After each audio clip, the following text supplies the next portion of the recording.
আসসালামু আলাইকুম রহমতুল্লাহ। ইমনুল ইসলামী ওয়ার্ল্ডে আপনাদের সকলকে স্বাগতম। আলহামদুলিল্লাহ, আমি ভালো আছি। আশা করি আল্লাহর অশেষ রহমতে আপনারা সকলেই ভালো আছেন। আজ আমরা আর রাহিকুল মাকতুম বা মোহরাঙ্কিত জান্নাতি সুধা বিশেষ পাঠ পর্ব 2 শুরু করছি। বিসমিল্লাহির রহমানির রহিম। আজ আমরা আলোচনা করব পয়গম্বরী বংশাবলী, রাসূল সাল্লাল্লাহু আলাইহি সাল্লামের সৌভাগ্যময় আবির্ভাব ও তার পবিত্রতম জীবনের 40টি বছর। শুরুতে আমরা আলোচনা করছি পয়গম্বরী বংশাবলী। পরম্পরাগত সূত্রে নবী করিম সাল্লাল্লাহু আলাইহি সাল্লামের বংশাবলীকে 3 পর্যায়ে ভাগ করে নিয়ে আলোচনা করা যেতে পারে। এর প্রথম পর্যায় হচ্ছে আদনান পর্যন্ত, যার বিশুদ্ধতা সম্পর্কে চরিত বেত্তা এবং বংশাবলী বিশেষজ্ঞগণ ঐকমত পোষণ করে থাকেন। এর দ্বিতীয় পর্যায় হচ্ছে আদনান হতে উপরে ইব্রাহিম আলাইহিস সালাম পর্যন্ত। দ্বিতীয় পর্যায়ের বিশুদ্ধতা সম্পর্কে চরিতবেত্তা এবং বংশাবলী বিশেষজ্ঞগণের মধ্যে দ্বিমত বা মতান্তর রয়েছে, যা বর্ণনাতীত। এক্ষেত্রে সঠিক সিদ্ধান্ত গ্রহণের ব্যাপারটিকে কেউ কেউ মুলতবি রেখেছেন এবং বলেছেন এ বিষয়ে কিছু বর্ণনা করা বৈধ নয়। কেউ কেউ বা আবার এ বিষয়ে কিছু বর্ণনা করা বৈধ বলেছেন এবং কথাবার্তাও বলেছেন, কিন্তু তারা তাদের পিতৃপুরুষগণের সংখ্যা এবং নাম সম্পর্কে মতভেদ করেছেন। এইভাবে তাদের মতবিরোধ ও মতামত এমন পর্যায়ে গিয়ে পৌঁছেছে যে তার সংখ্যা 30 অতিক্রম করেছে। তবে তারা সবাই একটি বিষয়ে একমত হতে সক্ষম হয়েছে, তা হলো আদনান ইসমাইল আলাইহিস সালামের বংশধারা থেকে নির্গত। তৃতীয় পর্যায়ের সময়কাল হচ্ছে ইব্রাহিম আলাইহিস সালাম থেকে আদম আলাইহিস সালাম পর্যন্ত, আর তা আহলে কিতাবগণের বর্ণনার উপর নির্ভরশীল। ওইসব বর্ণনার মধ্যে বয়স ও অন্যান্য বিষয়ে বিস্তারিত বর্ণনা রয়েছে, যা বাতিল হওয়ার ব্যাপারে কোনো সন্দেহ নেই। পক্ষান্তরে বাকি বিষয়ে আমরা আমাদের পক্ষে নীরবতা অবলম্বন করাই শ্রেয়। নবী পরিবার পরম্পরা। নবী করিম সাল্লাল্লাহু আলাইহি সাল্লামের পরিবার উপরের দিকে তার পিতামহ হাশিম বিন আব্দে মানাফ থেকে পারিবারিক পরিচয় প্রদানের মূল সূত্র ধরার কারণে তা হাশিমি পরিবার নামে প্রসিদ্ধ ছিল। নবী করিম সাল্লাল্লাহু আলাইহি সাল্লাম সম্পর্কে সুস্পষ্ট ধারণা লাভের জন্য তার পিতামহ, প্রপিতামহ অর্থাৎ পূর্বতন কয়েক প্রজন্মের নেতৃস্থানীয় ব্যক্তিগণের জীবনী সম্পর্কে আলোচনার প্রয়োজন আছে বলে মনে করি। এই প্রেক্ষিতেই পরবর্তী আলোচনা। হাশিম। আমরা ইতিপূর্বে আলোচনা করেছি যে যখন বনু আব্দে মানাফ এবং বনু আব্দুদ্দারের মধ্যে হারামের সঙ্গে সংশ্লিষ্ট পদসমূহ বন্টনের ব্যাপারে চুক্তি স্বাক্ষরিত হয়েছিল, তখন আব্দে মানাফের সন্তানদের মধ্যে হাশিমকেই সিকিয়াহ এবং রিফাদাহ অর্থাৎ হজ যাত্রীগণকে পানি পান করানো এবং তাদের মেহমানদারি করার মর্যাদা প্রদান করা হয়। হাশিম ছিলেন অত্যন্ত সম্মানিত ও সম্ভ্রান্ত ব্যক্তিত্ব।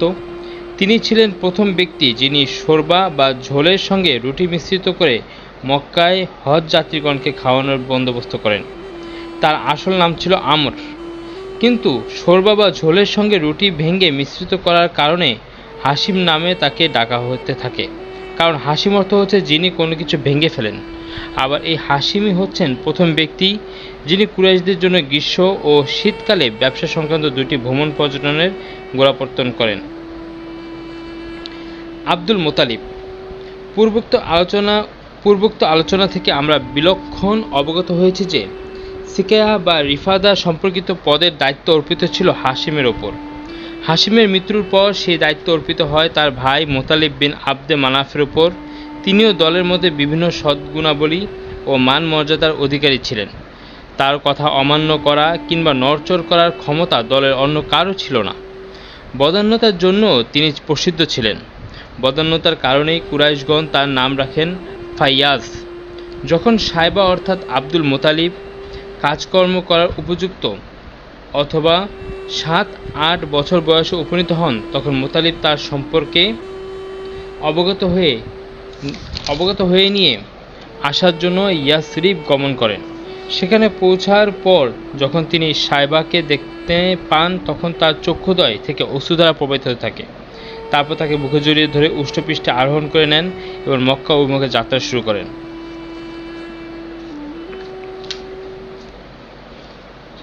এই ঘটনার পর নাওফাল বনু হাশিমের বিরুদ্ধে বনু আব্দে শামসের সাথে পরস্পর সাহায্য ও সহযোগিতামূলক এক চুক্তিতে আবদ্ধ হন, যার ঘটনাতে আমরা বলতে পারি নাওফল তখন হাতিম নামক স্থানের কয়েকজন কুরাইশদের সাথে উপবিষ্ট ছিলেন। আবু সাদ তলোয়ার কোষমুক্ত করে বললেন, এই পবিত্র ঘরের প্রভুর শপথ, তোমরা যদি ভাগ্নেকে তার অধিকার ফিরিয়ে না দাও তাহলে এই তলোয়ার তোমার বক্ষদেশ বিদীর্ণ করবে। কোনো ইতস্তত না করে নাওফল বললেন, ঠিক আছে, আমি তার অধিকার ফেরত দিলাম। এই কথা শ্রবণের পর আবু সাদ কুরাইশদের কয়েকজন নেতৃস্থানীয় ব্যক্তিকে এ ব্যাপারে সাক্ষী থাকা এবং প্রয়োজন বোধে সাক্ষ্য প্রদানের জন্য অনুরোধ জানান। তারপর তিনি আব্দুল মুতালিবের গৃহে গমন করেন এবং সেখানে 3 দিন অবস্থান ও উমরা পালনের পর মদিনা প্রত্যাবর্তন করেন। এই ঘটনার পর নাওফল বনু হাশিমের বিরুদ্ধে বনু আব্দে শামসের মধ্যে পরস্পর সাহায্য ও সহযোগিতামূলক এক চুক্তিতে আবদ্ধ হন। এদিকে বনু খুজাআহ গোত্র যখন লক্ষ্য করলেন যে বনু নাজ্জার গোত্র আব্দুল মুতালিবকে সাহায্য করেছে, তখন তারা বললেন যে আব্দুল মুতালিব যেমন তোমাদের সন্তান তেমনি আমাদেরও সন্তান, অতএব তাকে সাহায্য করা অধিকভাবে আমাদেরই কর্তব্য, কারণ আব্দে মানাফের মায়ের সম্পর্ক ছিল খুজাআহ গোত্রের সাথে। এই প্রেক্ষিতে বনু খুজাআহ গোত্র দারুন নাদওয়ার গিয়ে বনু আব্দে শামস এবং বনু নাফলের বিরুদ্ধে বনু হাশিমের সঙ্গে সাহায্য সহযোগিতা এক চুক্তিতে আবদ্ধ হন। এই চুক্তিতে এমন সব অঙ্গীকার করা হয়েছিল যা পরবর্তী পর্যায়ে ইসলামী যুগে মক্কা বিজয়ের জন্য খুবই সহায়ক হয়েছিল। বিস্তারিত বিবরণ যথাস্থানে উল্লেখিত হবে। বায়তুল্লাহর সঙ্গে সংশ্লিষ্ট হওয়ায় আব্দুল মুতালিবের সঙ্গে 2টি বিশেষ ঘটনার সম্পর্ক রয়েছে। এর মধ্যে একটি হচ্ছে জমজম কূপের খনন কাজ সম্পর্কিত ঘটনা এবং অন্যটি হচ্ছে হস্তি বাহিনী সম্পর্কিত ঘটনা। ঘটনা দুটি সম্পর্কে সংক্ষেপে আলোচনা করা হলো। জমজম কূপ খনন। এই ঘটনার সার সংক্ষেপ হচ্ছে, আব্দুল মুতালিব স্বপ্নযোগে অবগত হন যে তাকে জমজম কূপ খননের নির্দেশ দেওয়া হচ্ছে এবং স্বপ্নযোগে তার স্থানও নির্দিষ্ট করে দেওয়া হয়েছে। তারপর ঘুম থেকে জেগে উঠে তিনি খনন কাজ আরম্ভ করে দেন। খনন কাজ চলাকালে কূপ থেকে ওই সমস্ত জিনিস উত্তোলন করা হয় বনু জুরহুম গোত্র মক্কা ছেড়ে ঝালা নামক স্থানে যাওয়ার প্রাক্কালে কূপের মধ্যে যা নিক্ষেপ করেছিলেন। নিক্ষিপ্ত দ্রব্যের মধ্যে ছিল কিছু সংখ্যক তলোয়ার ও লৌহবর্ম এবং 2টি সোনার হরিণ। আব্দুল মুতালিব তলোয়ারগুলো দ্বারা কাবা গৃহের দরজা ঢালাই করেন, সোনার হরিণ 2টো দরজার সঙ্গে সন্নিবেশিত করে রাখেন এবং হজযাত্রীগণকে পানি পান করানোর ব্যবস্থা করেন। জমজম কূপ খননকালে আরও যে ঘটনাটির উদ্ভব হয়েছিল তা হচ্ছে, যখন কূপটি প্রকাশিত হয় তখন কুরাইশগণ আব্দুল মুতালিবের সঙ্গে বিবাদ আরম্ভ করেন এবং দাবি করেন যে খনন কাজে তাদেরকেও অংশগ্রহণ করতে দিতে হবে। আব্দুল মুতালিব বললেন, যেহেতু এই কূপ খননের জন্য তিনি স্বপ্নযোগে আদিষ্ট হয়েছেন, সেহেতু এই খনন কাজে তাদের অংশগ্রহণ করতে দেয়া তার পক্ষে সম্ভব নয়। কিন্তু অন্যান্য কুরাইশগণ ছাড়বা পাত্র নন। এ ব্যাপারে মতামত গ্রহণের জন্য তারা শামের বনু সাদ হুজাইম গোত্রের এক মহিলা ভবিষ্যদ্বক্তার নিকট যাওয়ার সিদ্ধান্ত গ্রহণ করেন এবং এই উদ্দেশ্যে মক্কা থেকে যাত্রা শুরু করেন। কিন্তু পথিমধ্যে তাদের পানি শেষ হয়ে গেলে আল্লাহ তাআলা আব্দুল মুতালিবের উপর বৃষ্টি বর্ষণ করে তার পানির ব্যবস্থা করলেন, কিন্তু তিনি ছাড়া আর কারো উপর এক ফোঁটাও বৃষ্টি বর্ষিত হলো না। এমন বিরল নিদর্শন প্রত্যক্ষ করার ফলে তাদের নিকট এটা সুস্পষ্ট হয়ে যায় যে সর্বশক্তিমান আল্লাহ তাআলা জমজম কূপের খনন কাজ আব্দুল মুতালিবের জন্যই নির্দিষ্ট করে দিয়েছেন। তাই তারা তার আর অগ্রসর না হয়ে মক্কায় প্রত্যাবর্তন করেন। এই প্রেক্ষিতে আব্দুল মুতালিব মানত করেছিলেন যে আল্লাহ তাআলা যদি অনুগ্রহ করে তাকে 10টি পুত্র সন্তান দান করেন এবং সকলেই বয়প্রাপ্ত হয়, জীবনের এই স্তরে গিয়ে পৌঁছে যে তারা আত্মরক্ষা করতে সক্ষম, তাহলে তিনি তার একটি সন্তানকে বায়তুল্লাহর জন্য উৎসর্গ করবেন। হস্তি বাহিনীর ঘটনা। দ্বিতীয় ঘটনার সংক্ষিপ্ত সার হচ্ছে, আবরাহা বিন সাবা হাবশী, তিনি নাজাশী সম্রাট হাবশের পক্ষ হতে ইয়ামানের গভর্নর ছিলেন। যখন দেখলেন যে আরববাসীগণ কাবা গৃহে হজ ব্রত পালন করছেন এবং একই উদ্দেশ্যে বিভিন্ন দেশ থেকে লোকজন সেখানে আগমন করছেন, তখন সনআয় তিনি একটি বিরাট গির্জা নির্মাণ করলেন এবং আরববাসীগণের হজব্রতকে সেদিকে ফিরিয়ে আনার জন্য আহ্বান জানালেন। কিন্তু বনু কিনানা গোত্রের এক ব্যক্তি যখন এই সংবাদ অবগত হলেন, তখন এক রাত্রে তিনি গোপনে গির্জা প্রবেশ করে তার সামনের দিকে মলের প্রলেপন দিয়ে একদম নোংরা করে ফেললেন। এই ঘটনায় আবরাহ ভয়ানক ক্রোধান্বিত হন এবং প্রতিশোধ গ্রহণ প্রকল্পে কাবা গৃহ ধ্বংস করার উদ্দেশ্যে 60,000 অস্ত্রসজ্জিত সৈন্যের এক বিশাল বাহিনী সহ মক্কা অভিমুখে অগ্রসর হন। তিনি নিজে একটি শক্তিশালী হস্তী পৃষ্ঠে আরোহণ করেন। সৈন্যদের নিকট মোট 9টি অথবা 13টি হস্তী ছিল।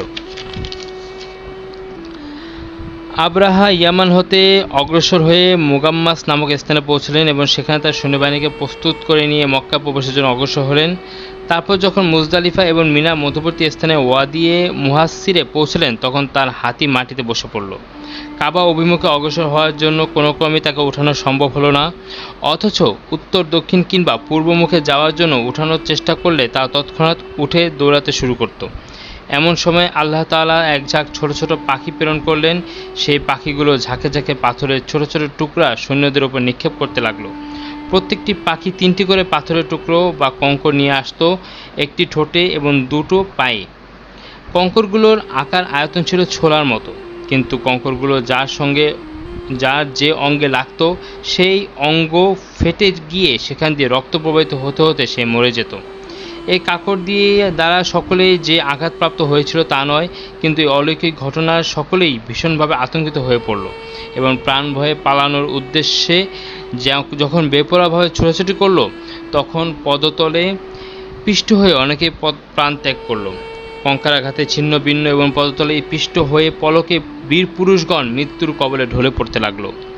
এদিকে আব্রাহার উপর আল্লাহ তাআলা এমন এক মুসিবত প্রেরণ করলেন যে তার আঙ্গুলসমূহের জোর খুলে গেল এবং সনআ নামক স্থানে যেতে না যেতেই তিনি পাখির বাচ্চার মতো হয়ে পড়লেন।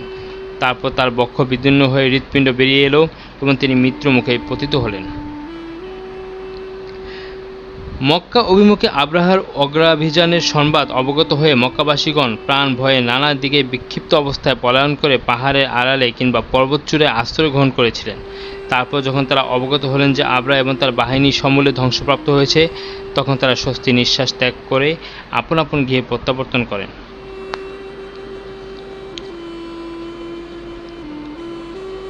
আব্দুল মুতালিবের ছিল সর্বমোট 10টি সন্তান। তাদের নাম ছিল যথাক্রমে হারিস, জুবায়ের, আবু তালেব, আবদুল্লাহ, হামজা, আবুল আহাব, কায়দাক, মুকাব্বিম, জেরার এবং আব্বাস। কেউ কেউ বলেছেন যে তার ছিল 11টি সন্তান, একজনের নাম ছিল কুসাম। অন্য কেউ বলেছেন যে 13টি সন্তান ছিল, অন্য দুজনের নাম হলো আব্দুল কাবাহ এবং হাজল। কিন্তু 10 জনের কথা যারা বলেছেন তারা বলেন যে মুকাব্বিমেরই অপর নাম ছিল আব্দুল কাবাহ এবং গায়দাকের অপর নাম ছিল হাজল। তাদের হাতে কুসাম নামে আব্দুল মুতালিবের কোনো পুত্র সন্তান ছিল না। তাদের মতে আব্দুল মুতালিবের কন্যা ছিল 6 জন। তাদের নামগুলো হচ্ছে যথাক্রমে উম্মুল হাকিম, তার অপর নাম বাইজা, বাররাহ, আতিকা, সাফিয়া, আরওয়া এবং উমাইয়া। আবদুল্লাহ রাসূল সাল্লাল্লাহু আলাইহি সাল্লামের পিতা। তিনি ছিলেন রাসূলুল্লাহ সাল্লাল্লাহু আলাইহি সাল্লামের সম্মানিত পিতা। তার আবদুল্লাহর মাতার নাম ছিল ফাতিমা। তিনি ছিলেন আমর বিন আয়েজ বিন ইমরান বিন মাখজুম বিন ইয়াকাজা বিন মুররাহার কন্যা। আব্দুল মুতালিবের সন্তানগণের মধ্যে আবদুল্লাহ ছিলেন সবচেয়ে সুন্দর এবং সর্বোত্তম চরিত্রের অধিকারী। তিনি ছিলেন পিতার অত্যন্ত প্রিয় পাত্র। তার লকব বা উপাধি ছিল জবিহ।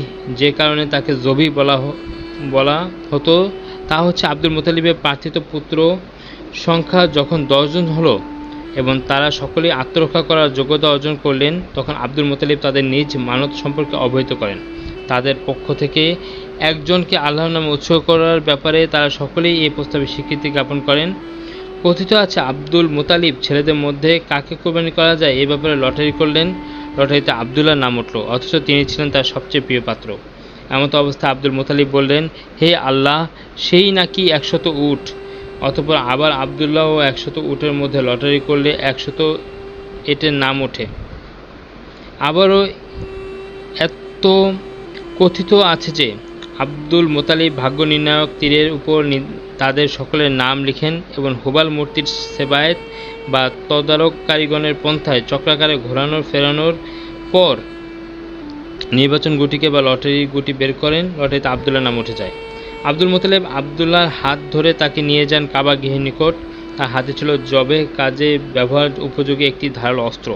কিন্তু কুরাইশগণের মধ্যে বনু মাখজুম অর্থাৎ আবদুল্লাহর নানা গোষ্ঠীর লোকজন এবং আবদুল্লাহর ভাই আবু তালিব এই ব্যাপারে তাকে বাধা প্রদান করেন। তার মানত পূরণে বাধাপ্রাপ্ত আব্দুল মুত্তালিব বলেন, তাহলে মানতের ব্যাপারে তার করণীয় কাজ কি হতে পারে? এতদি বিষয়ে বিশেষ জ্ঞানের অধিকারিণী এবং তত্ত্ব বিষয়ে বিশারদ কোনো মহিলার নিকট থেকে এ ব্যাপারে পরামর্শ গ্রহণের জন্য তারা তাকে উপদেশ প্রদান করেন। আব্দুল মুত্তালিব জনৈক তত্ত্ব বিশারদের নিকট গিয়ে এ ব্যাপারে তার পরামর্শ চাইলে সঠিক সিদ্ধান্ত গ্রহণের জন্য আবদুল্লাহ এবং 10টি উটের মধ্যে লটারি বা নির্বাচন গুটিকা ব্যবহারের পরামর্শ দেন। নির্বাচনী গুটিকায় যদি আবদুল্লাহর নাম উঠে যায় তাহলে 10টি উটের সঙ্গে আরও 10টি উট যোগ করে নির্বাচন গুটিকা ব্যবহার করতে হবে, যে পর্যন্ত না আবদুল্লাহর নামের স্থানে উট কথাটি প্রকাশিত হয়। সে পর্যন্ত একই ধারে নির্বাচন গুটিকা ব্যবহার করে যেতে হবে যতক্ষণ আল্লাহ সন্তুষ্ট হয়ে যান। তারপর উটের যে সংখ্যা নির্ধারক নির্বাচনী গুটিকায় ব্যবহার করা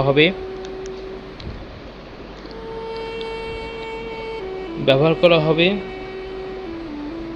সেই সংখ্যক উট আল্লাহর নামে উৎসর্গ করতে হবে। সেখান থেকে প্রত্যাবর্তনের পর আব্দুল মুত্তালিব আবদুল্লাহ ও 10টি উটের মধ্যে নির্বাচন গুটিকা ব্যবহার করেন, কিন্তু এতে আবদুল্লাহর নামই প্রকাশিত হয়।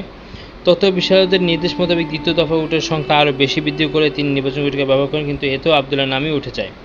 কাজেই পরবর্তী প্রত্যেক দফায় 10টি উটের সংখ্যা বৃদ্ধি করে তিনি নির্বাচন গুটিকা ব্যবহার করে যেতে থাকেন।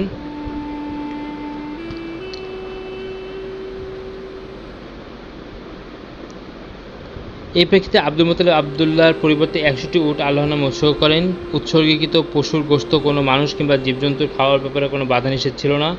উল্লেখিত ঘটনার পূর্বে আরব এবং কুরাইশগণের মধ্যে শোণিতপাতে খেসারত বা মূল্য ছিল 10টি উট, কিন্তু এই ঘটনার পর এর বর্ধিত সংখ্যা নির্ধারিত হয় 100টি উট। ইসলামও এই সংখ্যক স্থায়ীভাবে প্রতিষ্ঠিত করেছে। প্রিয় নবী সাল্লাল্লাহু আলাইহি ওয়াসাল্লাম হতে বর্ণিত হয়েছে, তিনি বলেছেন যে আমি দু জবির সন্তান, অর্থাৎ একজন ইসমাঈল আলাইহিস সালাম এবং অন্যজন হচ্ছেন তার পিতা আবদুল্লাহ।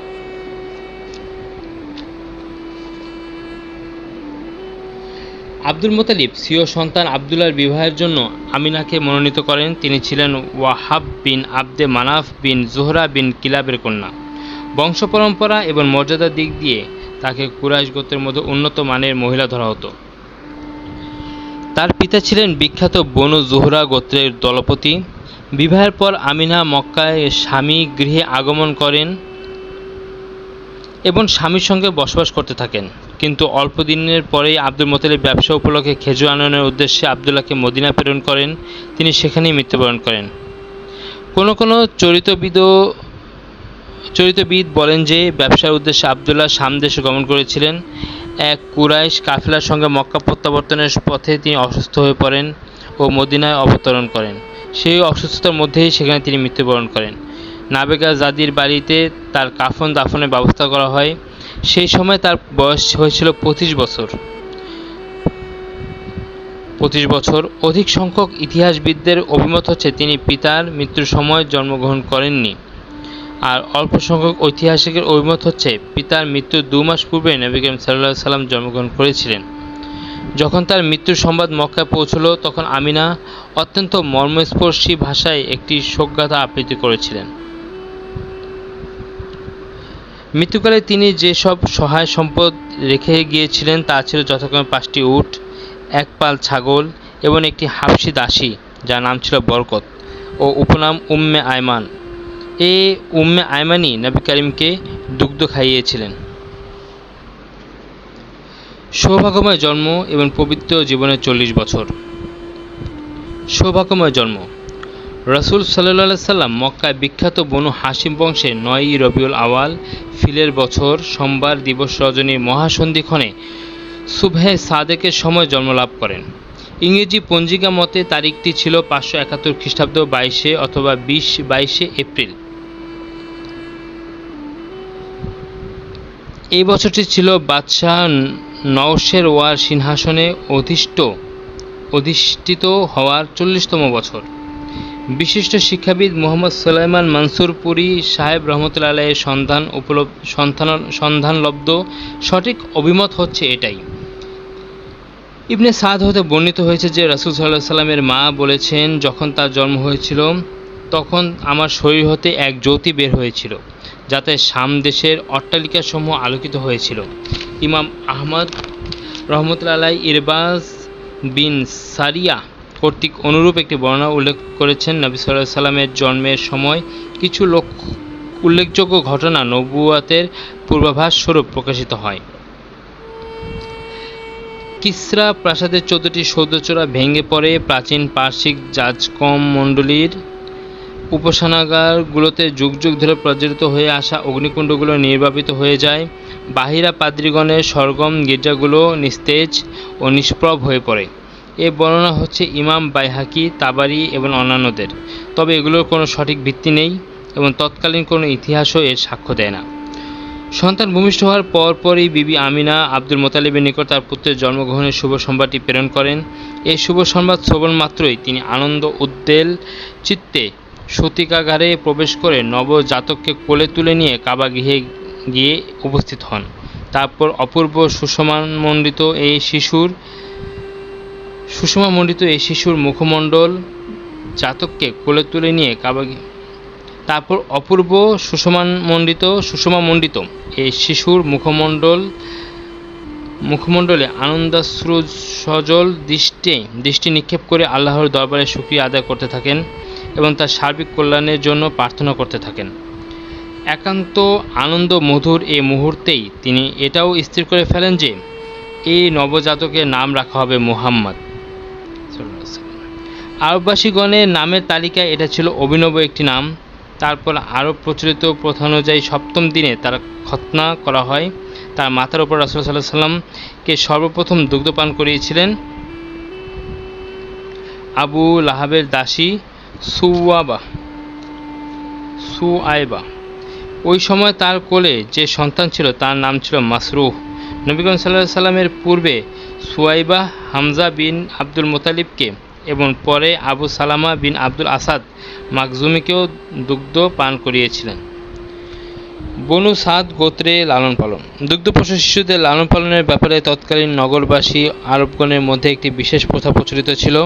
সেই প্রথাটি ছিল শহর নগরের জনাকীর্ণ পরিবেশ জনিত আদিবেদির কুপ্রভাব থেকে দূরে উন্মুক্ত গ্রামীণ পরিবেশে শিশুদের লালন পালন করার মাধ্যমে তারা যাতে বলিষ্ঠ দেহ এবং মজবুত মাংসপেশির অধিকারী হয় এবং বিশুদ্ধ আরবি ভাষা শিখতে সক্ষম হয়, তদুদ্দেশ্যে দুগ্ধপানের জন্য বেদুইন পরিবারে ধাত্রীগণের হাতে শিশুদের সমর্পণ করা।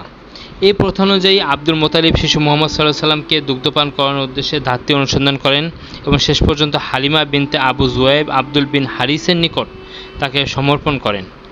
এই মহিলা বনু সাদ বিন বাকর গোত্রের একজন খাতুন ছিলেন। তার স্বামীর নাম ছিল হারিস বিন আব্দুল উজ্জা এবং উপনাম ছিল আবু কাবসা। তিনিও বনু সাদ গোত্রের সঙ্গে সম্পর্কিত ছিলেন। বিবি হালিমা ও হারিস দম্পতির কয়েকটি সন্তান ছিল। তারা রাসূল সাল্লাল্লাহু আলাইহি সাল্লামের দুগ্ধ সম্পর্কিত ভ্রাতা ও ভগ্নীর সম্মান লাভ করে। তাদের নাম হচ্ছে যথাক্রমে আবদুল্লাহ, আনিসা, হুজাফা অথবা জুজামা। হুজাফা সায়মা নামে অধিকতর পরিচিত ও প্রসিদ্ধ ছিলেন। এই সায়মাই রাসূল সাল্লাল্লাহু আলাইহি সাল্লামের লালন পালনের ব্যাপারে মাতা হালিমাকে সাহায্য করতেন বলে কথিত আছে। অধিকন্তু তার চাচাতো ভাই আবু সুফিয়ান বিন হারিস বিন আব্দুল মোতালিবও বিবি হালিমার সূত্র ধরে দুগ্ধ সম্পর্কিত ভাই ছিলেন। নবী করিম সাল্লাল্লাহু আলাইহি সাল্লামের চাচা হামজা বিন আব্দুল মোতালিবকেও বনু সাদ বিন বাকর গোত্রের এক মহিলা দুগ্ধপান করিয়েছিলেন। বিবি হালিমা গৃহে থাকা অবস্থায় এই মহিলাও একদিন রাসূল সাল্লাল্লাহু আলাইহি সাল্লামকে দুগ্ধপান করিয়েছিলেন। এই প্রেক্ষিতে নবী করিম সাল্লাল্লাহু আলাইহি সাল্লাম এবং হামজা রাদিয়াল্লাহু তাআলা আনহু দুধভাই সম্পর্কে হয়ে যান। প্রথম সূত্রে সোয়াইবার সম্পর্কের মাধ্যমে এবং দ্বিতীয় সূত্রে বনু সাদ গোত্রে সেই মহিলার মাধ্যমে। দুগ্ধপানকালে হালিমা নবী করিম সাল্লাল্লাহু আলাইহি সাল্লামের অলৌকিক ও বরকতময় অনেক দৃশ্য প্রত্যক্ষ করে আশ্চর্যান্বিত ও হতবাক হয়ে যান। বিবি হালিমা বর্ণনা সূত্রে ইতিহাসবিদ ইবনে ইসহাক বলেন যে বিবি হালিমা এবং তার স্বামী তাদের একটি দুগ্ধপোষ্য সন্তান সহ বনু সাদ গোত্রের এক দল মহিলার সঙ্গে অর্থের বিনিময়ে দুগ্ধপান করবে এমন শিশুর সন্ধানে মক্কা যান। সেই সময় আরব ভূমিতে দুর্ভিক্ষজনিত দারুণ খাদ্য ও অর্থ সংকট বিরাজমান ছিল। বিবি হালিমা বলেন, আমি আমার একটি সাদা মাদি গাধীর পিঠে সওয়ার হয়ে চলেছিলাম। আমার সঙ্গে উটও ছিল, কিন্তু কি আল্লাহর মহিমা যে উটের ওলান থেকে এক বিন্দুও দুধ বের হচ্ছিল না।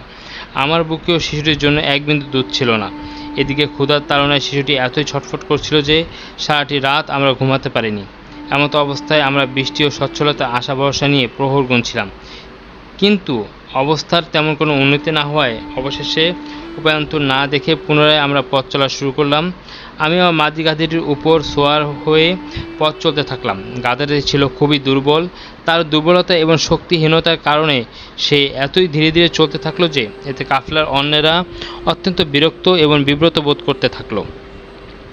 যা হোক, এমনভাবে এক অস্বস্তিকর অবস্থার মধ্যে দিয়ে আমরা মক্কায় গিয়ে উপস্থিত হলাম। তারপর আমাদের দলে এমন কোনো মহিলা ছিল না যার নিকট শিশু নবী করিম সাল্লাল্লাহু আলাইহি ওয়াসাল্লামকে দুগ্ধপান করানোর প্রস্তাব দেওয়া হয়নি। কিন্তু যখনই তারা জানতে পারল যে শিশুটি পিতৃহীন ইয়াতীম, তখনই তারা তাকে গ্রহণ করতে অস্বীকার করল। কারণ দুগ্ধদানের জন্য দুগ্ধপোষ্যের পিতার নিকট থেকে উত্তম বিনিময় লাভের প্রত্যাশা সকলেরই, কিন্তু এক্ষেত্রে তেমন কোনো সম্ভাবনা নেই। মা বিধবা, দাদা বৃদ্ধ এই শিশুকে লালন পালন করে তার বিনিময়ে কী বা এমন পাওয়ার আশা করা যেতে পারে। ইতস্তত করে এই সব কিছু ভেবে চিনতে দলের কেউই তা নেয়ার আগ্রহ প্রকাশ করল না। তারপর হালিমা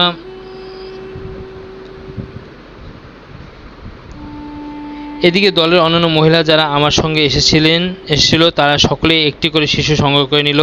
অবশিষ্ট রইলাম শুধু আমি। আমার পক্ষে কোনো শিশু সংগ্রহ সম্ভব হলো না। ফিরে যাওয়ার সময় যতই ঘনিয়ে আসতে লাগলো, আমার মনটা ক্রমান্বয়ে ততই যেন কষ্টকর ও ভারাক্রান্ত হয়ে উঠতে থাকলো। অবশেষে আমি আমার স্বামীকে বললাম, আমার সঙ্গিনীরা সকলেই দুধ পানের জন্য সন্তান নিয়ে ফিরছে আর আমাকে শূন্য হাতে ফিরে যেতে হচ্ছে। এজন্য আমি কিছুতেই মেনে নিতে পারছি না। তার চেয়ে বরং আমি সেই ইয়াতীম ছেলেটিকেই নিয়ে যাই, যা করেন আল্লাহ। স্বামী বললেন, আচ্ছা ঠিক আছে, কোনো অসুবিধা নেই, তুমি গিয়ে তাকেই নিয়ে আসো। এমনটিও হতে পারে যে আল্লাহ এর মাধ্যমে আমাদের জন্য কোনো বরকত নিহিত রেখেছেন। এমন এক অবস্থা এবং মন মানসিকতার প্রেক্ষাপটে শিশু মুহাম্মদ সাল্লাল্লাহু আলাইহি ওয়াসাল্লামকে দুধ পান করানোর জন্য আমি গ্রহণ করলাম। তারপর হালিমা বললেন, যখন আমি শিশু মুহাম্মদ সাল্লাল্লাহু আলাইহি ওয়াসাল্লামকে নিয়ে নিজ আস্তানায় ফিরে এলাম এবং তাকে আমার কোলে রাখলাম, তখন তিনি তার দু'সিনা আমার বক্ষের সঙ্গে মিলিত করে পূর্ণ পরিতৃপ্তির সঙ্গে দুগ্ধ পান করলেন। তার দুধবাহী অর্থাৎ আমার গর্ভজাত সন্তানটিও পূর্ণ পরিতৃপ্তির সঙ্গে দুগ্ধ পান করল। এরপর উভয়ই ঘুমিয়ে পড়ল। এর পূর্বে তার এভাবে ঘুম আমরা কখনোই দেখিনি। অন্যদিকে আমার স্বামী উট দহন করতে গিয়ে দেখেন যে তার ওলান দুধে পরিপূর্ণ রয়েছে। তিনি এত বেশি পরিমাণ দুধ দহন করলেন যে আমরা উভয়ই তৃপ্তির সঙ্গে পেট পুরে তা পান করলাম এবং বড় আরামের সঙ্গে রাত্রি যাপন করলাম। পূর্ণ পরিতৃপ্তির সঙ্গে রাত্রি যাপন শেষে যখন সকাল হলো, তখন আমার স্বামী বললেন, হালিমা, আল্লাহর শপথ, তুমি একজন মহাভাগ্যবান সন্তান লাভ করেছ। উত্তরে বললাম, আল্লাহর শপথ, অবস্থা দেখে আমারও যেন তাই মনে হচ্ছে।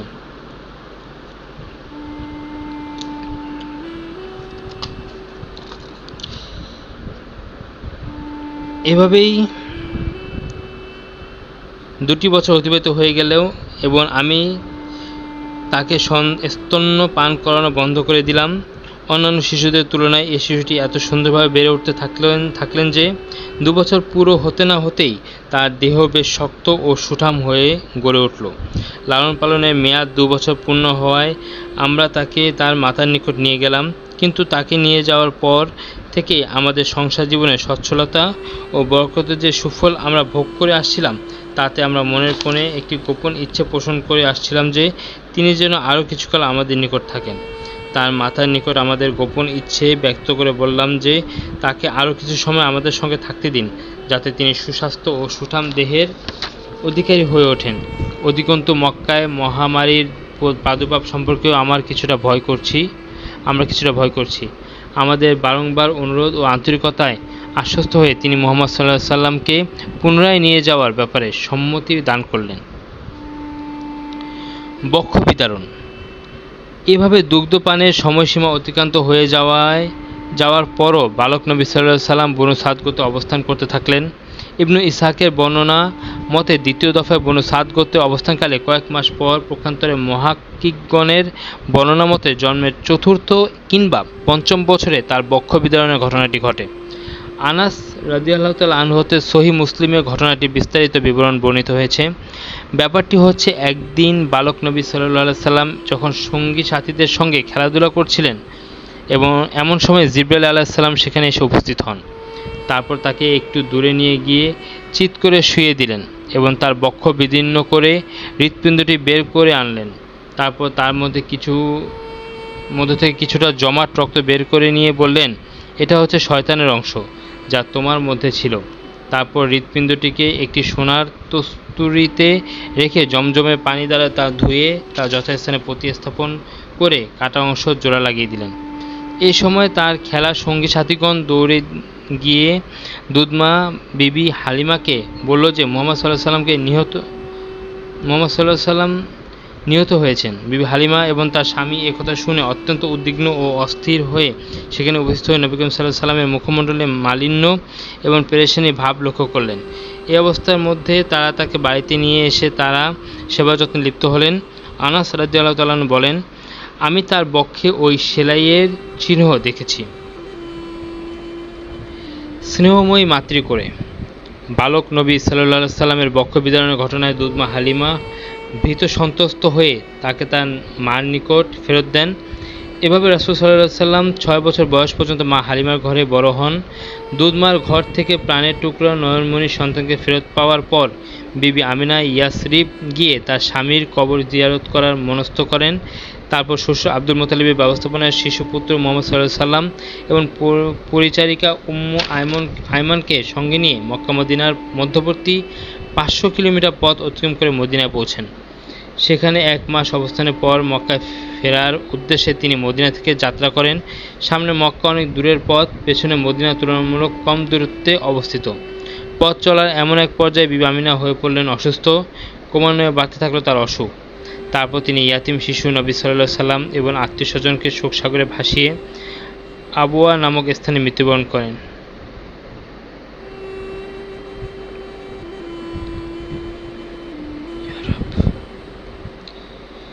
পিতামহের স্নেহ ছায়ার আশ্রয়।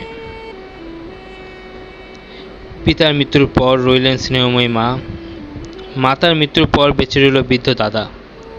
মায়ের মৃত্যুর পর শোকাভিভূত দাদা নিয়ে এলেন পিতা মাতাহীন পুত্রকে নবুয়াত ও রিসালাতের নিকেতন মক্কায়।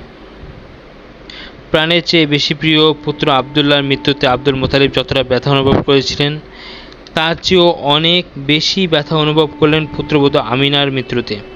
কারণ আবদুল্লাহর মৃত্যুর পর শিশু মুহাম্মদ সাল্লাল্লাহু আলাইহি সাল্লামের অবলম্বন ছিলেন তার মা আমিনা। কিন্তু মায়ের মৃত্যুর পর তার যে আর কোনো অবলম্বনই রইল না। এই দুঃখ তার শতগুণে বেড়ে গেল। অন্যদিকে তেমনি আবার ইয়াতিম শিশুটির জন্য তার স্নেহ সুদাহ শত ধারায় বর্ষিত হতে থাকলো। মনে হতো যেন ঔরজাত সন্তানের চেয়েও বেশি মাত্রায় তিনি তাকে স্নেহ করতে লাগলেন।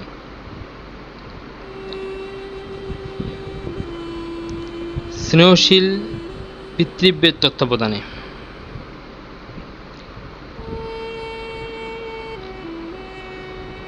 ইবনে হাশিমের বর্ণনায় আছে যে কাবা ঘরের ছায়ায় আব্দুল মুত্তালিবের জন্য বিশেষ একটি আসন বিছানো থাকত। আব্দুল মুত্তালিব এই আসনে বসতেন এবং সন্তানগণ বসতেন সেই আসনের পার্শ্ববর্তী স্থানে। পিতার সম্মানার্থে তার কোনো সন্তান এই আসনে বসতেন না, কিন্তু শিশু নবী সাল্লাল্লাহু আলাইহি সাল্লাম সেখানে আগমন করে সেই আসনেই বসতেন। এই অবস্থা প্রত্যক্ষ করে তার চাচাগণ তার হাত ধরে তাকে সেই আসন থেকে নামিয়ে দিতেন। কিন্তু আব্দুল মুত্তালিবের উপস্থিতিতে শিশু নবী সাল্লাল্লাহু আলাইহি সাল্লামকে সেই আসন থেকে নামানোর চেষ্টা করা হলে তিনি বলতেন, ওকে তোমরা এই আসন থেকে নামানোর চেষ্টা করো না, ওকে ছেড়ে দাও, কারণ আল্লাহর শপথ এই শিশুকে সাধারণ শিশু বলে মনে হয় না, ও হচ্ছে ভিন্ন রকমের এক শিশু, অনন্য এক ব্যক্তিত্ব। তারপর তাকে নিজের কাছেই বসিয়ে নিতেন সে আসনে, তার গায়ে হাত বুলিয়ে বুলিয়ে সোহাগ করতেন এবং তার চালচলন ও কাজকর্ম দেখে আনন্দ প্রকাশ করতেন। নবী সাল্লাল্লাহু আলাইহি সাল্লামের বয়স যখন 8 বছর 2 মাস 10 দিন, তখন তার দাদা আব্দুল মুত্তালিব মৃত্যুবরণ করেন। নবী সাল্লাল্লাহু আলাইহি সাল্লাম এই দুঃখ শোকের মুহূর্তে দুঃখ বেদনার বোঝা লাঘব করতে এগিয়ে এলেন চাচা আবু তালিব। হৃষ্টচিত্তে তিনি আপন কাঁধে তুলে নিলেন বালক মুহাম্মদ সাল্লাল্লাহু আলাইহি সাল্লামের লালন পালনের সকল দায়িত্ব। বৃদ্ধ আব্দুল মুত্তালিব মৃত্যুর আগে আবু তালেবকে সেই ওসিয়তই করে গিয়েছিলেন। স্নেহশীল পিতৃব্যের তত্ত্বাবধানে। পিতার অন্তিম ওসিয়তের প্রতি শ্রদ্ধাশীল আবু তালিব অত্যন্ত যত্ন সহকারে ভ্রাতুষ্পুত্র ও ভবিষ্যতের নবী মুহাম্মদ সাল্লাল্লাহু আলাইহি সাল্লামকে লালন পালন করতে থাকেন। আবু তালিব তাকে যে আপন সন্তানাদির অন্যতম হিসেবে লালন পালন করতে থাকেন তাই নয়, বরং নিজ সন্তানদের চেয়ে অধিক স্নেহ মমতা দিয়েই তাকে প্রতিপালন করতে থাকেন। অধিকন্তু পিতা আব্দুল মুতালিবের মতোই তিনিও তাকে নানাভাবে সম্মান প্রদর্শন করতে থাকেন।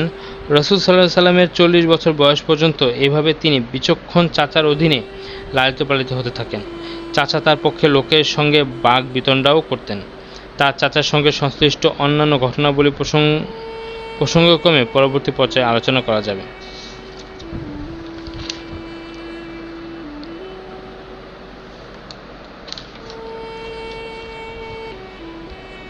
চেহারা মোবারক হতে রহমত বর্ষণের অন্বেষণ।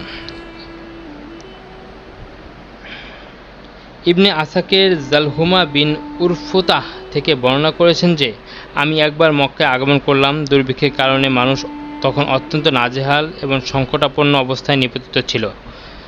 কুরাইশগণ আবু তালিবকে বললেন, হে আবু তালিব, আরববাসীগণ দুর্ভিক্ষজনিত চরম আকালের সম্মুখীন হয়েছেন। চলুন সকলে বৃষ্টির জন্য আল্লাহ তাআলার নিকট দোয়া করি। এ কথা শ্রবণের পর আবু তালিব এক বালক নবী সাল্লাল্লাহু আলাইহি সাল্লামকে সঙ্গে নিয়ে বের হলেন। ওই বালককে আকাশে মেঘাচ্ছন্ন এমন এক সূর্য বলে মনে হচ্ছিল, যা থেকে ঘন মেঘমালা যেন এখনই আলাদা হয়ে গেল। সেই বালকের আশপাশে আরও অন্যান্য বালকও ছিল, কিন্তু এই বালকটির মুখমণ্ডল থেকে এ বৈশিষ্ট্য যেন ছড়িয়ে পড়ছিল। আবু তালিব সে বালককে হাত ধরে কাবা গৃহের নিকট নিয়ে গেলেন এবং কাবার দেয়ালের সঙ্গে তার পিঠ লাগিয়ে তাকে দাঁড়িয়ে থাকতে বললেন। বালক তার চাচার হাতের আঙুল ধরে দাঁড়িয়ে থাকলেন। সে সময় আকাশে এক টুকরো মেঘও ছিল না, অথচ কিছুক্ষণের মধ্যেই মেঘে মেঘে আকাশ ছেয়ে গিয়ে আঁধার ঘনিয়ে এলো এবং মুষলধারে বৃষ্টিপাত শুরু হলো। বৃষ্টিপাতের পরিমাণ এত বেশি হলো যে উপত্যকায় প্লাবনের সৃষ্টি হয়ে গেল এবং এর ফলে শহর ও মরু অঞ্চল পুনরায় সজীব হয়ে উঠল। এই ঘটনার পরিপ্রেক্ষিতে আবু তালিব মুহাম্মদ সাল্লাল্লাহু আলাইহি সাল্লামের যে প্রশংসায় গীতি গেয়েছিলেন তা হচ্ছে, তিনি অত্যন্ত সৌন্দর্যমণ্ডিত, তার চেহারা মোবারক দ্বারা রহমতের বৃষ্টি অন্বেষণ করা হয়ে থাকে। তিনি ইয়াতিমদের আশ্রয়স্থল এবং স্বামীহারাদের রক্ষক। বাহিরা রাহিব। কথিত আছে যে এ বর্ণনা সূত্র কিছুটা সন্দেহজনক। নবী সাল্লাল্লাহু আলাইহি সাল্লামের বয়স যখন 12 বছর, ভিন্ন এক বর্ণনায় 12 বছর 2 মাস 10 দিন, সেই সময় ব্যবসা উপলক্ষে চাচা আবু তালিবের সঙ্গে তিনি শাম দেশে অর্থাৎ সিরিয়া গমন করেন এবং সফরের এক পর্যায়ে বসরায় গিয়ে উপস্থিত হন। বসরা ছিল সাম্রাজ্যের অন্তর্ভুক্ত একটি স্থান এবং হুরানের কেন্দ্রীয় শহর। সে সময় তা আরব উপদ্বীপের রোমীয়গণের আয়ত্তাধীন রাষ্ট্রের রাজধানী ছিল। এই শহরে জার্জিস নামক এক খ্রিস্টান ধর্মযাজক রাহিব বসবাস করতেন।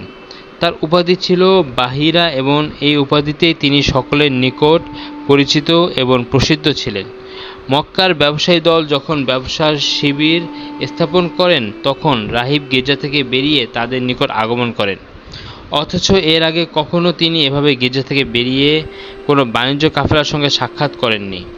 তিনি কিশোর নবী সাল্লাল্লাহু আলাইহি সাল্লামের অবয়ব, আচরণ এবং অন্যান্য বৈশিষ্ট্য দেখে বুঝতে পারেন যে ইনি হচ্ছেন বিশ্বমানবের মুক্তির দিশারি আখিরি নবী সাল্লাল্লাহু আলাইহি ওয়াসাল্লাম।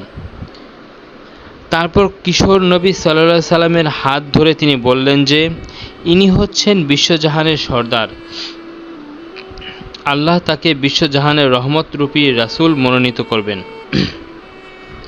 আবু তালিব এবং কুরাইশের লোকজন বললেন, আপনি কিভাবে অবগত হলেন যে তিনিই হবে আখিরি নবী? বাহিরা বললেন, গিরিপথের ওই প্রান্ত থেকে তোমাদের আগমন যখন ধীরে ধীরে দৃষ্টিগোচর হয়ে আসছিল, আমি প্রত্যক্ষ করলাম যে সেখানে এমন কোনো বৃক্ষ কিংবা প্রস্তরখণ্ড ছিল না যা তাকে সেজদা করেনি। এ সকল জিনিস নবী রাসূল ছাড়া সৃষ্টিরাজির অন্য কাউকে কখনো সেজদা করে না। অধিকন্তু মোহরে নবুয়াত দেখেও আমি তাকে চিনতে পেরেছি। তার কাঁধের নিচে কড়ি হাড্ডির পাশে আপেল আকৃতির একটি দাগ রয়েছে, সেটি হচ্ছে মোহরে নবুয়াত। তোমাদের ধর্মগ্রন্থ বাইবেল সূত্রে আমরা সব কিছু অবগত হতে পেরেছি। অতঃপর তিনি তাদেরকে আতিথেয়তার আপ্যায়িত করলেন।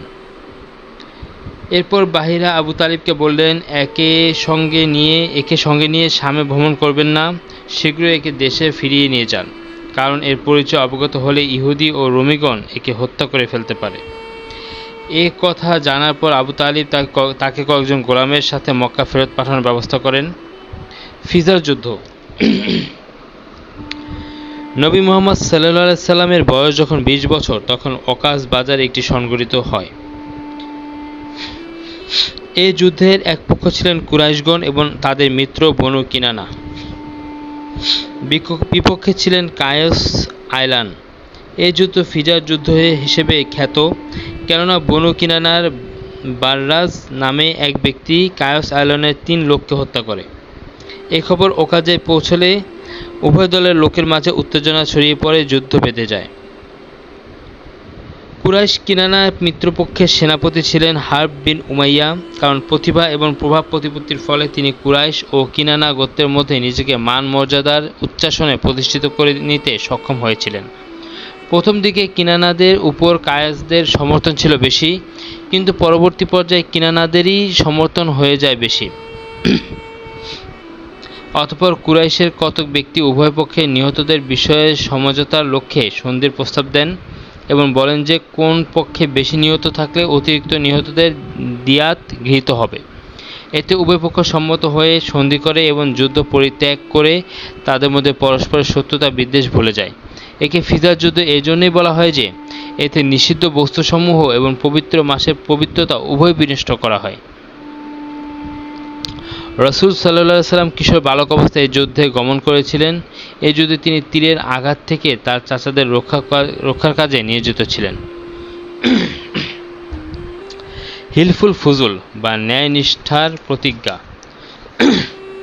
ফিজার যুদ্ধের নিষ্ঠুরতা ও ভয়াবহতা সুচিন্তাশীল ও সদিচ্ছাপরায়ণ আরববাসীগণকে দারুণভাবে বিচলিত করে তোলে। এই যুদ্ধে কত যে প্রাণঘানি ঘটে, কত শিশু ইয়াতিম হয়, কত নারী বিধবা হয় এবং কত সম্পদ বিনষ্ট হয় তা ইয়ত্তা করা যায় না। ভবিষ্যতে আরববাসীগণকে যাতে এরকম অর্থহীন যুদ্ধে লিপ্ত হয়ে ভয়াবহ ক্ষয়ক্ষতির শিকার হতে না হয়, সেজন্য কুরাইশের বিশিষ্ট গোত্রপতিগণ আবদুল্লাহ বিন জুদআন তাইমির গৃহে একত্রিত হয়ে আল্লাহর নামে একটি অঙ্গীকারনামা সম্পাদনা করেন। আবদুল্লাহ বিন জুদআন ছিলেন তৎকালীন মক্কার একজন অত্যন্ত ধনাঢ্য ব্যক্তি। অধিকন্তু সততা, দানশীলতা এবং অতিথি পরায়ণতার জন্য সমগ্র আরব ভূমিতে তার বিশেষ প্রসিদ্ধি থাকার কারণে আরববাসীগণের উপর তার যথেষ্ট প্রভাবও ছিল। এই প্রেক্ষিতে তার বাড়িতেই অঙ্গীকারনামা সম্পাদনের এই অনুষ্ঠানের ব্যবস্থাপনা করা হয়।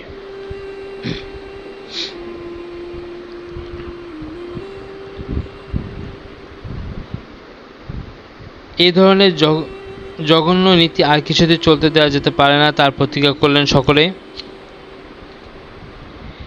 যে সকল গোত্র আলোচনা বৈঠকে অংশগ্রহণ করেন তার মধ্যে প্রধান গোত্রগুলো হচ্ছে বনু হাশিম, বনু মুতালিব, বনু আসাদ বিন আব্দুল উজ্জা, বনু জোহরা বিন কিলাব এবং বনু তামিম বিন মুররা। বৈঠকে একত্রিত হয়ে সকলে যাবতীয় অন্যায়, অনাচার এবং অর্থহীন যুদ্ধ বিগ্রহের প্রতিকার সম্পর্কে আলাপ আলোচনা করেন। তখনকার সময়ে নিয়ম ছিল গোত্রীয় কিংবা বংশীয় কোনো ব্যক্তি, আত্মীয় স্বজন অথবা সন্ধিসূত্রে আবদ্ধ কোনো ব্যক্তি শত অন্যায় অনাচার করলেও সংশ্লিষ্ট সকলকে তার সমর্থন করতেই হবে, তা সে যত বড় বা বিভৎস অন্যায় হোক না কেন। এই পরামর্শে সবাই এটা স্থিরকৃত হয় যে এই জাতীয় নীতি হচ্ছে ভয়ঙ্কর অন্যায়, অমানবিক ও অবমাননাকর। কাজে এ ধরনের জঘন্য নীতি আর কিছুতেই চলতে দেওয়া যেতে পারে না। তারা প্রতিজ্ঞা করলেন, দেশের অশান্তি দূর করার জন্য আমরা যথাসাধ্য চেষ্টা করব। বিদেশি লোকজনের ধন, প্রাণ ও মান সম্ভ্রম রক্ষা করার জন্য আমরা যথাসাধ্য চেষ্টা করব। দরিদ্র, দুর্বল ও অসহায় লোকদের সহায়তা দানে আমরা কখনোই কুণ্ঠাবোধ করব না। অত্যাচারী ও অনাচারীর অন্যায় অত্যাচার থেকে দুর্বল দেশবাসীর রক্ষা করতে প্রাণপণ চেষ্টা করব। এটা ছিল অন্যায় ও অনাচারের বিরুদ্ধে সত্য ও ন্যায় প্রতিষ্ঠার জন্য অঙ্গীকারনামা।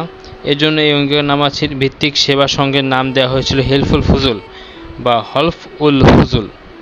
একদা এই প্রসঙ্গের উল্লেখকালে তিনি দীপ্ত কণ্ঠে বলেছিলেন, আজও যদি কোনো উৎপীড়িত ব্যক্তি বলে, হে ফুজুল অঙ্গীকারনামার ব্যক্তিবৃন্দ, আমি নিশ্চয় তার সে আহ্বানে সাড়া দেব। অধিকন্তু এই ব্যাপারে অন্য এক প্রসঙ্গে তিনি বলেছিলেন, আবদুল্লাহ বিন জুদআনের বাসভবনে আমি এমন এক অঙ্গীকারনামায় শরিক ছিলাম যার বিনিময়ে আমি আসন্ন প্রসবা উটও পছন্দ করি না, এবং যদি ইসলামের যুগে এরূপ অঙ্গীকারের জন্য আমাকে আহ্বান জানানো হয় তাহলেও আমি উপস্থিত আছি কিংবা প্রস্তুত আছি বলতাম। হিলফুল ফুজুল প্রতিষ্ঠার জন্য অন্য একটি প্রাসঙ্গিক প্রত্যক্ষ পটভূমির কথাও জানা যায়, এবং তা হচ্ছে জুবাইদ নামক একজন লোক মক্কায় এসেছিলেন কিছু মালপত্র নিয়ে ব্যবসার উদ্দেশ্যে। আস বিন ওয়ালিদ সাহমি তার নিকট থেকে মালপত্র ক্রয় করেন, কিন্তু তার প্রাপ্য তাকে না দিয়ে তা আটক রাখেন। এই ব্যাপারে তাকে সাহায্যের জন্য তিনি আবদুদ্দার, মাখজুম, জুমা, শাহম এবং আদি এ সকল গোত্রের নিকট সাহায্যের আবেদন জানান, কিন্তু তার আবেদনের প্রতি কেউই কর্ণপাত না করায় তিনি জাবালে আবু কুবাইস পর্বতের চূড়ায় উঠে উচ্চ কণ্ঠে কিছু কবিতা আবৃত্তি করেন, যার মধ্যে তার নিজের অত্যাচার উৎপীড়নের মুখোমুখি হওয়ার বিষয়টি বর্ণিত ছিল। আবৃত্তি শ্রবণ করে জুবাইর বিন আব্দুল মুতালিব দৌড়ে গিয়ে বলেন, এ লোকটি অসহায় এবং সহায় সম্বলহীন কেন? তারই অর্থাৎ জুবাইর প্রচেষ্টায় উপযুক্ত গোত্রগুলো একত্রিত হয়ে একটি সন্ধি চুক্তি সম্পাদন করেন এবং পরে আস বিন ওয়ালিদের নিকট থেকে জুবাইরদের পাওনা আদায় করে দেওয়া হয়। দুঃখময় জীবনযাপন। নবী মুহাম্মদ সাল্লাল্লাহু আলাইহি সাল্লামের বাল্য, কৈশোর এবং প্রথম যৌবনে পেশাভিত্তিক সুনির্দিষ্ট কোনো কাজকর্মের কথা পাওয়া যায় না। তবে নির্ভরযোগ্য বিভিন্ন সূত্রের মাধ্যমে জানা যায় যে বনু সাদ গোত্রের দুধমার গৃহে থাকা অবস্থায় অন্যান্য বালকদের সঙ্গে ছাগল চড়ানোর উদ্দেশ্যে মাঠে গমন করতেন। মক্কাতেও কয়েক কিরাত অর্থের বিনিময়ে তিনি ছাগল চড়াতেন। অধিকন্তু কৈশোরে চাচা আবু তালিবের সঙ্গে বাণিজ্য উপলক্ষে তিনি সিরিয়া গমন করেছিলেন। বর্ণিত আছে যে তিনি সাল্লাল্লাহু আলাইহি সাল্লাম সাহেব বিন আবু মাখজুমের সাথে ব্যবসা করতেন এবং তিনি একজন ভালো অংশীদার ছিলেন, না তোষামোদী ছিলেন না ঝগড়াটে ছিলেন। তিনি যখন মক্কা বিজয়ের সময় আগমন করেন তখন তাকে সাদর সম্ভাষণ জানান এবং বললেন, হে আমার ভাই এবং ব্যবসায়ের অংশীদার। তারপর যখন তিনি 25 বছর বয়সে পদার্পণ করেন তখন খাদিজা রাদিয়াল্লাহু আনহা এর সম্পদ নিয়ে ব্যবসার উদ্দেশ্যে শাম দেশে গমন করেন। ইবনে ইসহাক হতে বর্ণিত আছে যে খাদিজা বিনতে খুয়াইলিদ রাদিয়াল্লাহু আনহা এক সম্ভ্রান্ত সম্পদশালী ও ব্যবসায়ী মহিলা ছিলেন। ব্যবসায় অংশীদারিত্ব এবং প্রচলিত প্রথা অনুযায়ী লভ্যাংশের একটি নির্দিষ্ট পরিমাণ অর্থের বিনিময়ে তিনি ব্যবসায়ীগণের নিকট অর্থলগ্নি করতেন। পুরো কুরাইশ গোত্রই জীবন জীবিকার জন্য ব্যবসা বাণিজ্যে লিপ্ত থাকতেন। যখন বিবি খাদিজা রাদিয়াল্লাহু আনহা রাসূলুল্লাহ সাল্লাল্লাহু আলাইহি সাল্লামের সত্যবাদিতা, উত্তম চরিত্র, সদাচার এবং আমানত হেফাজতের নিশ্চয়তা সম্পর্কে অবগত হলেন, তখন তিনি মুহাম্মদ সাল্লাল্লাহু আলাইহি সাল্লামের নিকট এক প্রস্তাব পেশ করলেন যে তিনি তার অর্থ নিয়ে ব্যবসার উদ্দেশ্যে তার দাস মায়সারার সঙ্গে শাম দেশে গমন করতে পারেন। তিনি স্বীকৃতি প্রদান করেন যে অন্যান্য ব্যবসায়ীগণকে যে হারে লভ্যাংশ বা মুনাফা প্রদান করা হয় তাকে তার চেয়ে অধিক মাত্রায় মুনাফা প্রদান করা হবে। মুহাম্মদ সাল্লাল্লাহু আলাইহি সাল্লাম এই প্রস্তাব গ্রহণ করলেন এবং তার অর্থ সম্পদ নিয়ে দাস মায়সারার সঙ্গে শাম দেশে গমন করলেন। খাদিজা রাদিয়াল্লাহু আনহা এর সঙ্গে বিবাহ। সিরিয়া থেকে যুবক নবী সাল্লাল্লাহু আলাইহি সাল্লামের প্রত্যাবর্তনের পর ব্যবসা বাণিজ্যের খতিয়ান করা হলো। হিসাব নিকাশ করে আমানত সহ এত বেশি পরিমাণ অর্থ তিনি পেলেন, ইতোপূর্বে কোনো দিনই তা পাননি। এতে খাদিজা রাদিয়াল্লাহু আনহা রাসূল সাল্লাল্লাহু আলাইহি সাল্লামের অন্তর তৃপ্তির আমেজে ভরে ওঠে। অধিকন্তু তার দাস মায়সারার কথাবার্তা থেকে মুহাম্মদ সাল্লাল্লাহু আলাইহি সাল্লাম নিষ্ঠভাষিতা, সত্যবাদিতা, উন্নত চিন্তা ভাবনা, আমানত হেফাজত করার ব্যাপারে একাগ্রতা ইত্যাদি বিষয় অবগত হওয়ার পর রাসূল সাল্লাল্লাহু আলাইহি সাল্লামের প্রতি তার শ্রদ্ধাবোধ ক্রমেই বৃদ্ধিপ্রাপ্ত হতে থাকে এবং তাকে পতি হিসেবে পাওয়ার একটা গোপন বাসনা ক্রমেই তার মনে দানা বেঁধে উঠতে থাকে। এর পূর্বে বড় বড় সর্দার, নেতা ও প্রধানগণ অনেকেই তার নিকট বিয়ের প্রস্তাব পাঠান, কিন্তু তিনি কোনোটি মঞ্জুর করেননি। অথচ মুহাম্মদ সাল্লাল্লাহু আলাইহি সাল্লামকে স্বামীরূপে পাওয়ার জন্য তিনি যার পরনায় ব্যাকুল হয়ে ওঠেন। তিনি নিজ অন্তরের গোপন বাসনা ও ব্যাকুলতার কথা তার বান্ধবী নাফিসা বিনতে মুনাব্বিহ এর নিকট ব্যক্ত করলেন এবং বিষয়টি নিয়ে মুহাম্মদ সাল্লাল্লাহু আলাইহি সাল্লামের সঙ্গে আলোচনা করার জন্য তাকে অনুরোধ জানালেন। নাফিসা বিবি খাদিজা রাদিয়াল্লাহু আনহা এর প্রস্তাব সম্পর্কে নবী করিম সাল্লাল্লাহু আলাইহি সাল্লামের সঙ্গে আলোচনা করলেন। নবী করিম সাল্লাল্লাহু আলাইহি সাল্লাম এই প্রস্তাবে সম্মতি জ্ঞাপন করে বিষয়টি চাচা আবু তালিবের সঙ্গে আলোচনা করলেন। আবু তালিব এ ব্যাপারে খাদিজা রাদিয়াল্লাহু আনহা এর পিতৃব্যের সঙ্গে আলোচনার পর বিয়ের প্রস্তাব পেশ করেন এবং এক শুভক্ষণে আল্লাহর বিশেষ অনুগ্রহপ্রাপ্ত দুটি প্রাণ বিশ্ব মানবের অনুকরণ ও অনুসরণযোগ্য পবিত্র বিবাহ বন্ধনে আবদ্ধ হয়ে যান। বিবাহ অনুষ্ঠানে বনু হাশিম ও মুজারের প্রধানগণ উপস্থিত থেকে অনুষ্ঠানের সুষ্ঠু বৃদ্ধি করেন। নবী করিম সাল্লাল্লাহু আলাইহি সাল্লাম এবং বিবি খাদিজা রাদিয়াল্লাহু আনহা এর মধ্যে শুভ বিবাহ পর্ব অনুষ্ঠিত হয় শাম দেশ থেকে প্রত্যাবর্তনের 2 মাস পর। তিনি সহধর্মিণী খাদিজাকে মোহরানা স্বরূপ 20টি উট প্রদান করেন। ওই সময় খাদিজা রাদিয়াল্লাহু আনহা এর বয়স ছিল 40 বছর। বংশমর্যাদা, সহায় সম্পদ, বুদ্ধিমত্তা এবং সকল ক্ষেত্রেই তিনি ছিলেন সমাজের মধ্যে শীর্ষস্থানীয়া। তিনি ছিলেন উত্তম চরিত্রের এক অনুপমা মহিলা এবং নবী করিম সাল্লাল্লাহু আলাইহি সাল্লামের প্রথমা সহধর্মিণী। তার জীবদ্দশায় তিনি আর অন্য কোনো মহিলাকে বিবাহ করেন নাই। রাসূল সাল্লাল্লাহু আলাইহি সাল্লামের সন্তানদের মধ্যে ইব্রাহিম ব্যতীত অন্যান্য সকলেই ছিলেন খাদিজা রাদিয়াল্লাহু আনহা এর গর্ভজাত সন্তান। নবী দম্পতির প্রথম সন্তান ছিলেন কাসেম, তাই উপনাম হয় আবুল কাসেম। তারপর যথাক্রমে জন্মগ্রহণ করেন জায়নাব, রুকাইয়া, উম্মে কুলসুম, ফাতিমা ও আবদুল্লাহ। আবদুল্লাহর উপাধি ছিল তাইয়িব এবং তাহির। নবী করিম সাল্লাল্লাহু আলাইহি সাল্লামের সকল পুত্র সন্তানই বাল্যব্য অবস্থায় মৃত্যুবরণ করেন। তবে কন্যাদের মধ্যে সকলেই ইসলামের যোগ পেয়েছেন, মুসলিম হয়েছেন এবং মুহাজিরের মর্যাদাও লাভ করেছেন। কিন্তু ফাতিমা রাদিয়াল্লাহু আনহা ব্যতীত কন্যাগণ সকলেই পিতার জীবদ্দশাতেই মৃত্যুবরণ করেন। ফাতিমা রাদিয়াল্লাহু আনহা এর মৃত্যু হয়েছিল নবী করিম সাল্লাল্লাহু আলাইহি সাল্লামের 6 মাস পর।